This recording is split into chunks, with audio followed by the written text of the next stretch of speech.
please stop celebrating and also condemning companies for making a pronouncement. Stop it. You don't know what they're really doing.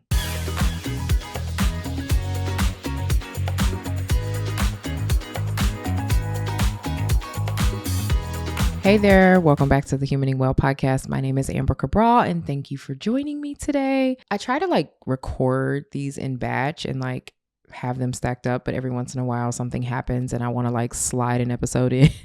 And so this isn't your expected episode 8. This one's a little bit different. And what I'm going to talk about today is actually something I shared in my Instagram stories. So if you follow me, you know that I barely post on my actual page, but I do enjoy Instagram stories. So I post a lot there. And this particular set of stories, I was pointedly asked to share here on this podcast so that people could share it with others. And while this topic does absolutely connect to humaning well, I'm going to be honest with y'all. I have held my tongue on this and really on most things that people are calling DEI. Okay. I've pulled myself out of the conversation.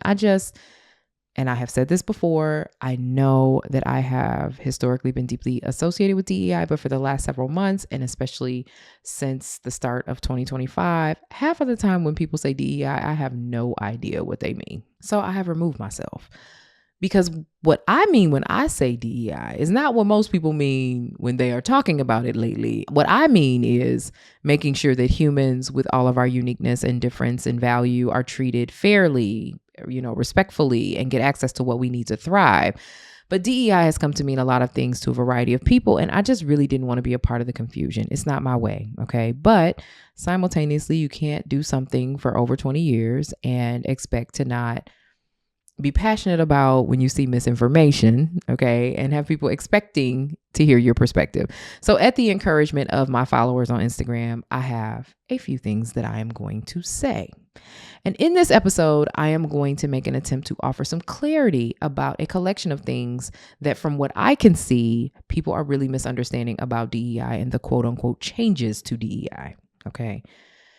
So first, let's talk about the companies. Actually, before I get into that, I want to remind you of who I am and why I am the right person to speak on this, because there are lots of people speaking and we don't know what their credentials are. So I'm going to give you a little bit of insight into mine.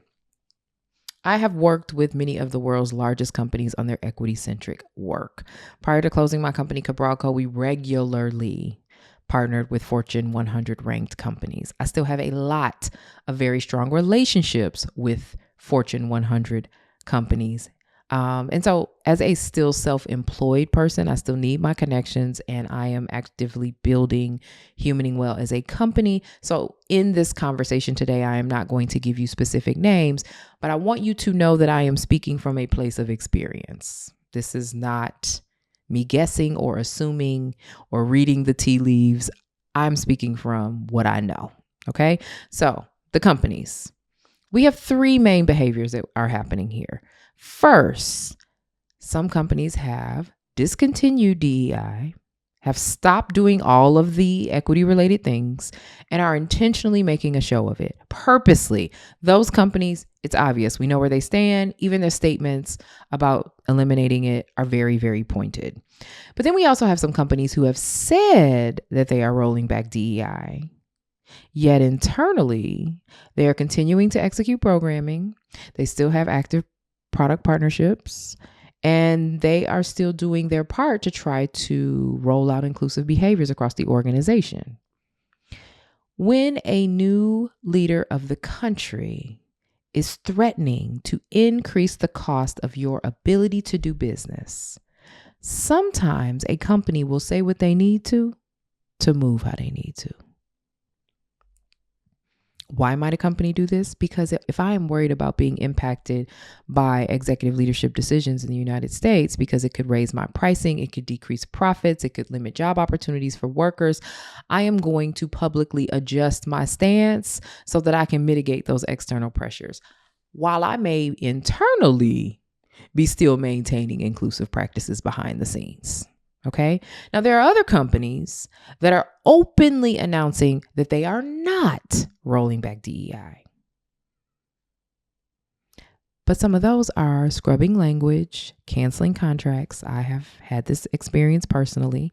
And redefining workplace policies to be more rigid and exclusionary. I have personally lost more than one contract from an organization that was literally internally rolling back DEI. Meanwhile, their CEO is on a news circuit right now talking about how committed that they are to it.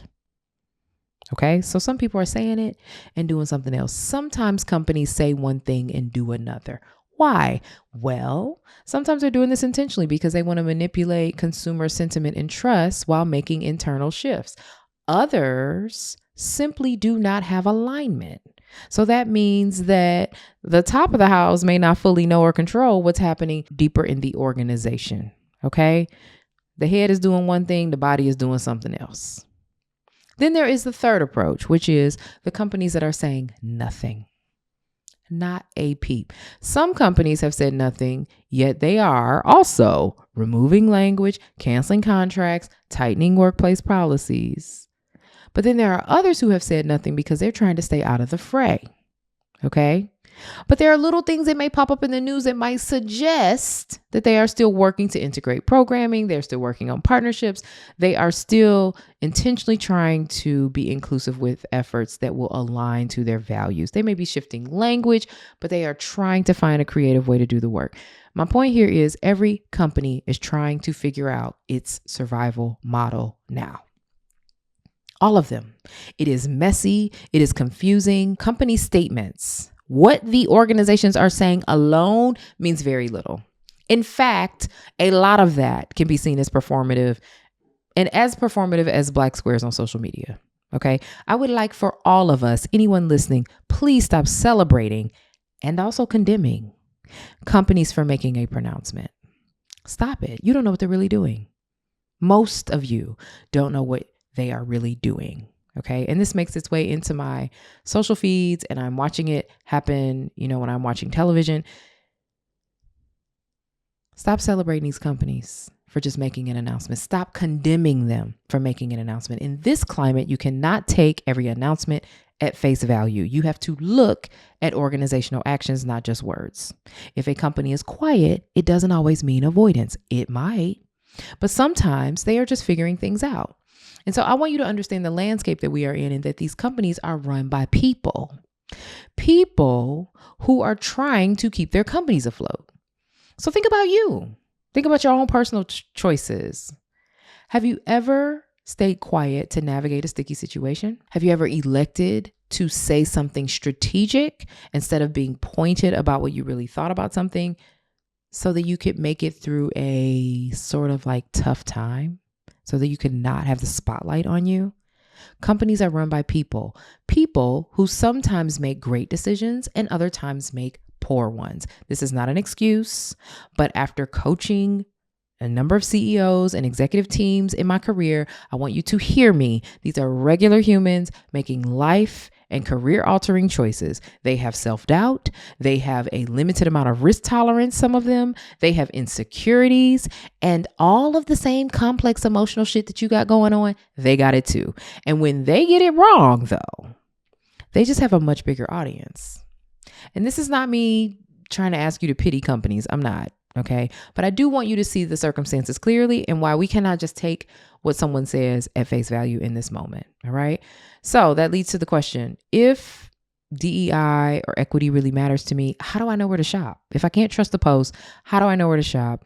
And I do have a solution for you. All right.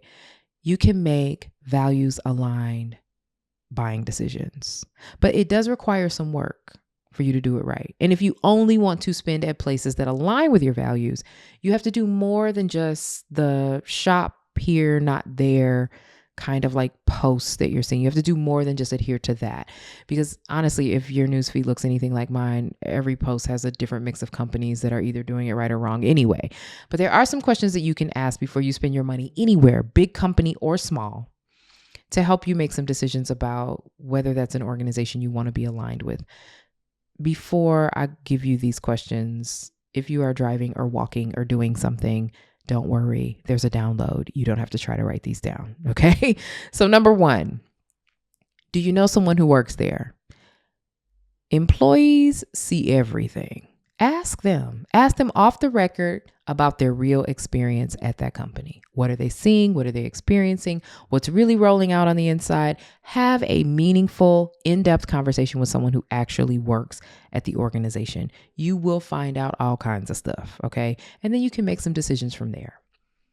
Number 2, does the company have a clear public stance on equity? If so, what actions back up their words? Companies who are really doing equity well, they talk about it and they show you how. If you don't see that, they might only be talking about it. There might not actually be a how.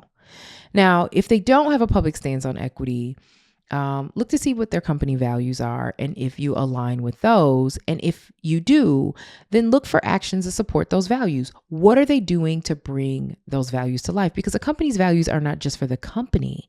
It also is supposed to govern the way they show up and do business. And so you should be able to point to, this organization values, customer sentiment, effective communication, whatever those things might be. And you should see literal examples of that. Number 3, do they sell products that actually serve your needs? Inclusion isn't just about sentiments and position and all of that. It is about actually meeting real consumer needs. And that means not just one group of the population, but intentionally thinking about the way you show up so that you can get a bunch of folks, all right? Because you want to show up for all of the folks that you serve, okay? Number 4, where do they donate their money? Company foundations and political contributions tell a story. Now, I'm going to also slide this in here. Sometimes you'll see something like XYZ company donated to, the Republican Party, or XYZ company donated to the Democratic Party. Most organizations that are of a certain size, thinking, in that Fortune 50 to Fortune 100 size, they're going to usually donate equally to both. Now, that's not always the case, but there are a lot of organizations that are going to equally donate to both sides. Okay, they will donate the exact same amount of dollars. This is stuff you can search. Okay, so just because you see that someone donated to one party and not the other, and one aligns with you and the other one doesn't, make sure you double check that and see if they also donated to the other party, because that happens quite a bit. Number 5, how does a company treat their consumers? Are they thoughtful about accessibility, about language, about how they conduct service, about how inclusion shows up across communities and identities, not just interorganizationally, but in the places that they do business and are engaging with the public? How does that look? I know this is a lot to consider. Again, you can download these questions. You just drop down into the show notes and look for the Humaning Well Substack and click that link, and you can find all the show notes and the questions that I just gave you and some other episode related goodies I'm going to talk about coming up in that area. If that's too difficult for you to go to the show notes, just go to substack.com and look up Humaning Well. Do not forget the parentheses around the ing in humaning. Okay. I know this episode is a little longer than normal, but must be addressed. Okay. This must be talked about. There's these boycotts. First of all, I want us to be real clear about what a boycott is. And then there's also a conversation about this thing being called general strikes. And let me just say that my opinion may be an unpopular one, but I worked in retail and with retailers for years. I know retail very well. I am speaking from a place of experience. I promise I am just sharing with you what I know. So let's get clear on some definitions. Again, not trying to shame anyone. Words mean different things to different folks. I just want to make sure we're as clear as we can. Okay. First, a boycott. A boycott means that people are refusing to engage with or shop at a company until they change harmful practices. Said harmful practice should be clear. We should know what we are boycotting for and what the thing is that we want, so we know when it's time to stop boycotting. Okay. The second thing that's being talked about is this idea of a general strike. And what that essentially means is that not only do consumers stop buying, but workers also stop working. And they will instead use alternative support systems to sustain themselves during a quote unquote general strike. I want you to understand. Please hear this. I want you to understand that for retailers, A single day, a week, or a month of uncoordinated people not shopping with no clear demands will not change organizational behavior. It will also not have a meaningful impact on company stock prices. It will also not send a message. I'm speaking from a place of working with retailers, okay? Retailers are looking at things in quarters. Day to day stock prices, not a big deal. Stock declines that they predicted, not a big deal. You need to look at a longer period. For a boycott or a strike to be effective, it must include, number one, collective discipline. We must all accept that we're going to have to be uncomfortable and make some meaningful sacrifice. Number two, community unity. We need to have support networks in place to make sure that we are helping those who are the most vulnerable and the most impacted. And number three, perhaps the most important, we should have clear demands. Without specific goals, a movement has no direction. What is supposed to make the boycott stop? Do we know what we're looking for? How do we know when we got it if we have not defined it? Again, not shaming anyone, not trying to sway you in a specific direction. I just need us to collectively be smarter about approach so that we can be more impactful. I have also seen some posts online about people proposing that a group of us get together and we buy enough stock to have a controlling interest in a company so that we can influence their practices. While expensive and theoretically possible, in reality, it also requires a massive, really massive from a dollar standpoint, coordinated investment and voting power. My bottom line with all of these is that without discipline, coordination, time, no boycott or general strike or takeover will happen. It can't. Okay. All right. I know this episode is getting a little long, but I can't leave without giving you some explicit things that you can do independently. I want to give you some resource because you might be listening to this and going, oh my gosh, so she's telling me that one day that I didn't go to XYZ store might actually have not made a difference. And yeah, all the posts that you're seeing about the stocks declining, do a little research. The expectation was that stocks were going to decline in this window. The entire stock market is declining right now. Okay. Talk to your financial planner so you can protect your money. But yeah, I don't want you to walk away like, oh my gosh, that's not working. What am I doing? I'm going to give you some things that you can do and things that you can do independently. And I'm just going to give you 3 here. But again, if you go into my show notes and go to the Humaning Well Substack, click on episode 8, you will find that I'm going to actually give you 10 things that you can do. I'm going to give you 3 here, but take on what you can. Everything is not for everybody. Everybody is not in the same position where we can navigate the world the same. I'm just going to give you 3 that I think most people could do, but there are 10 available if you think you can do more or these are not the right 3. All right. First, practice equity in your own decisions. You make choices every day. You actively have power influence over something every day. If you work in marketing, you are in meetings where you can say something about the way it's showing up. If you are in talent acquisition, you are watching where you're putting your targeted efforts and can perhaps suggest or influence those efforts being directed in a more equitable way. No one is forcing you to engage in oppressive behavior. So don't. Choose to be equitable in your decisions. Ask yourself, how can equity come to life in this situation, in this decision? Am I doing it? How can I do it? Or ask yourself, what is the most fair way for me to approach this? Or ask yourself, is this how it's always been done? Is it possible that we should be considering a better way? Okay? Practice equity in your decisions, in the places you have influence, in the places you are the leader, in the places where you drive the strategy and make the choices and are responsible for the results. No one is forcing you to be inequitable. Okay? Choose not to be. Second thing you can do, give your time or your money to community needs and businesses. So if you are A person who enjoys taking fitness classes, maybe twice a month, you don't take the fitness class. You instead go for a long walk and take that $35-$40 that you would have paid for that class and donate it. When you go to restaurants, recognize that these folks that are, working in restaurants or, if you do food or grocery delivery, these are labor intensive jobs.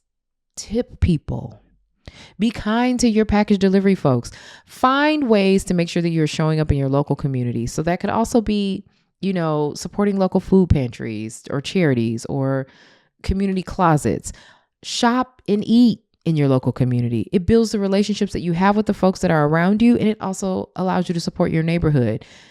One of the things that we can do that would be the most equitable is to invest where we are.